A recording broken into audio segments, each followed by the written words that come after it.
Dieses Bild setzt sich aus 3 Spachtelmassen, aus 3 Farben und 3 Bäumen zusammen. Schau dir die Einzelheiten im Video an.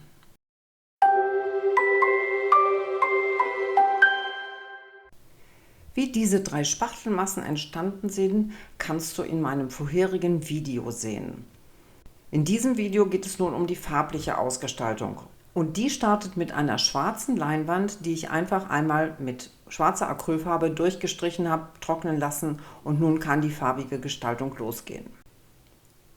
Um die Struktur im unteren Drittel der Leinwand schön zur Geltung zu bringen, nehme ich einen Pinsel, der ganz kurze Borsten hat und eine sehr helle Farbe. Es ist kein Weiß, es ist ein Elfenbein, und ich streiche nur sanft über die Oberfläche, sodass die Strukturen sichtbar werden, aber das Schwarz auch immer noch durchschimmert.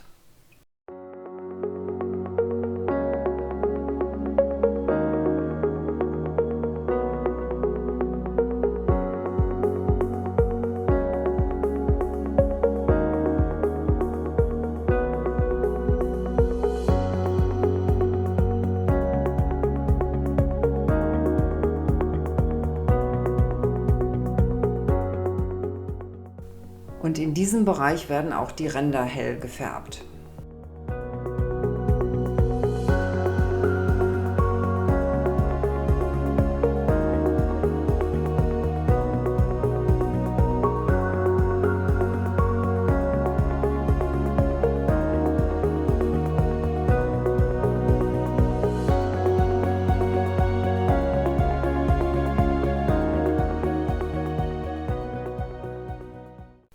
Das ist nach einer Stunde trocken, und dann kommt der schmale Streifen dran, und da nutze ich ein Stahlblau. Das spielt ein ganz kleines bisschen ins Lila. Du kannst natürlich auch jeden anderen Blauton nehmen. Und wichtig ist, ich nutze hier zwar einen normalen Pinsel, aber ich streiche diesen Streifen auch nicht komplett zu, sondern lasse auch hier das Schwarz wieder an einigen Stellen einfach durchschimmern.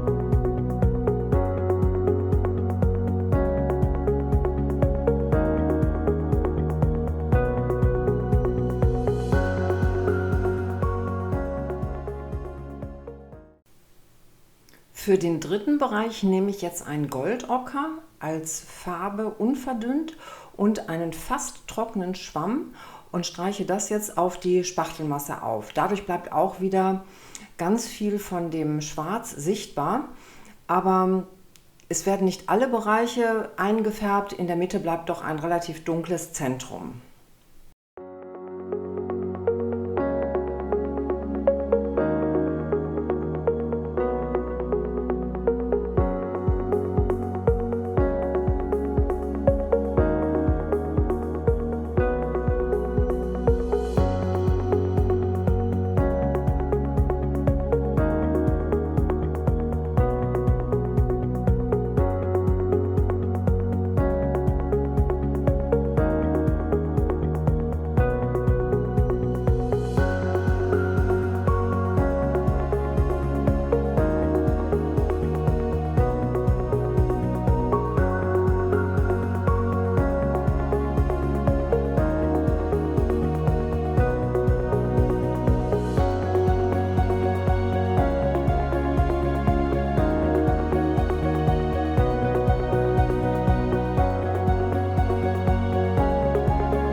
Und dann setze ich auch Spuren von diesem Farbton in die anderen Bereiche ein.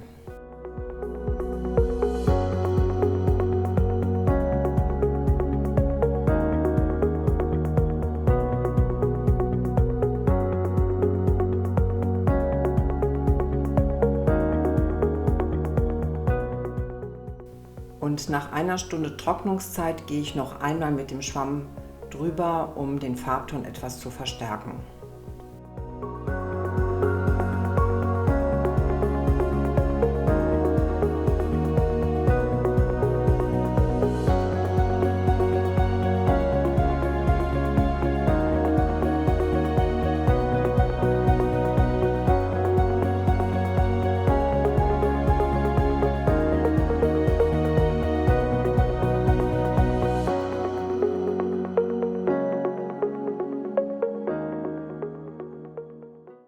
Für den Farbauftrag bei der Schablone nehme ich dann auch einen Schwamm.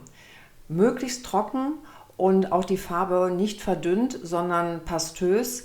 Und dann streiche ich hauptsächlich vom Rand zur Mitte hin.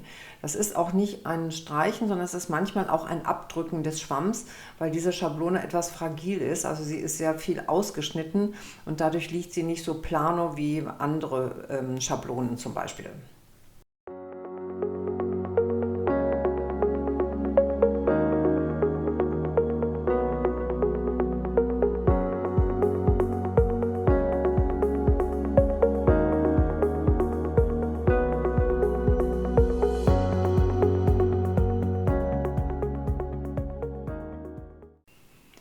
Da ich die restliche Farbe in einer Stunde wieder brauche, decke ich sie jetzt mit Folie ab. Und das mache ich gar nicht über den Tellerrand, sondern ich lege die Folie tatsächlich auf die Farbe direkt und so ist sie luftdicht verpackt und ich kann sie sehr gut gleich wieder nutzen. Die Farbe aus dem ersten Schablonendruck muss natürlich komplett trocken sein, bevor es an den zweiten Baum geht. Der wird etwas versetzt, oberhalb angebracht. Der erste Baum war genau in der Mitte, der zweite oberhalb rechts und der dritte dann etwas höher noch links, sodass sich ein doch unregelmäßiges Bild ergibt.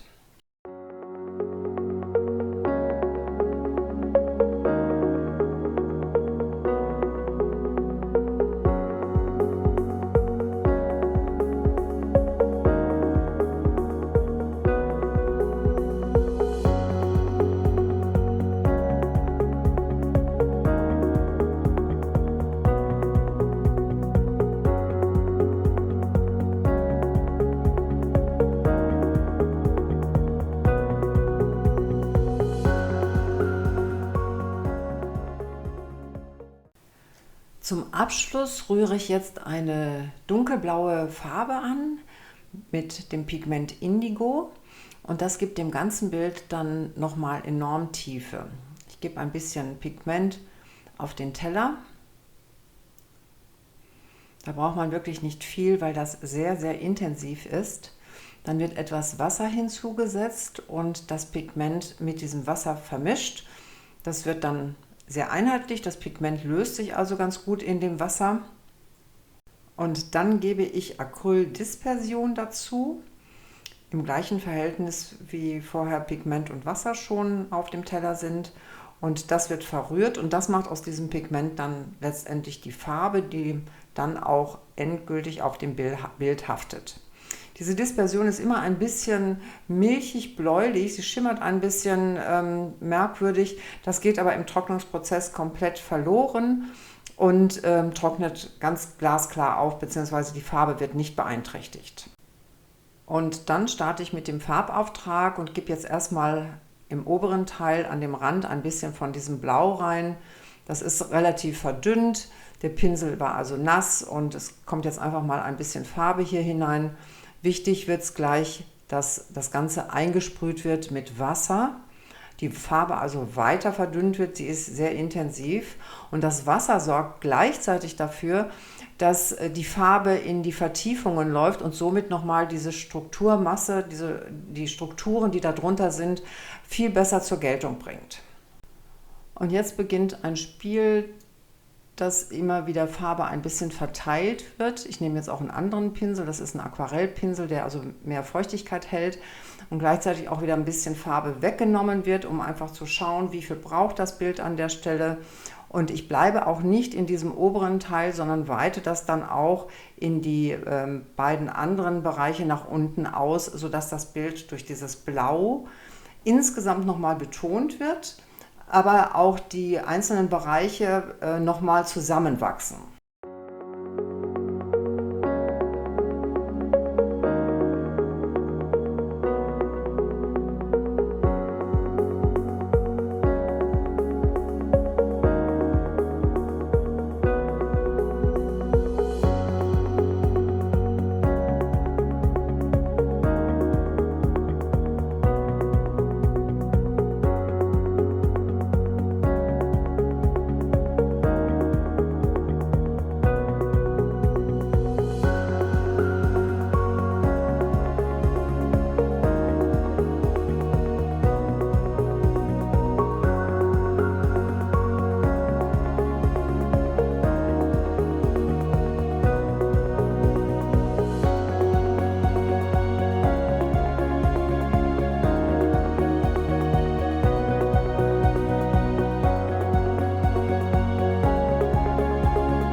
Und wenn dir das Video gefallen hat, freue ich mich über ein Like, abonniere meinen Kanal und klicke auf die Glocke.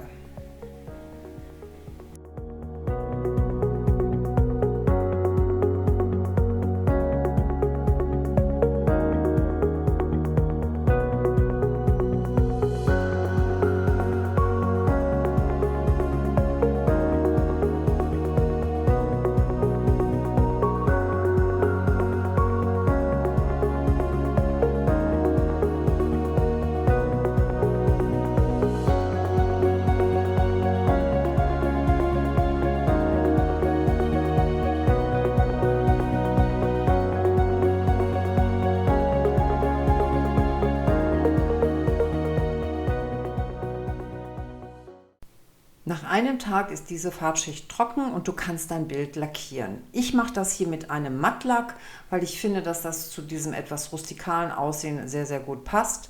Das wird jetzt einfach einmal durchlackiert, von oben nach unten, ist nach 20 Minuten, halbe Stunde trocken und dann kannst du dein Bild aufhängen.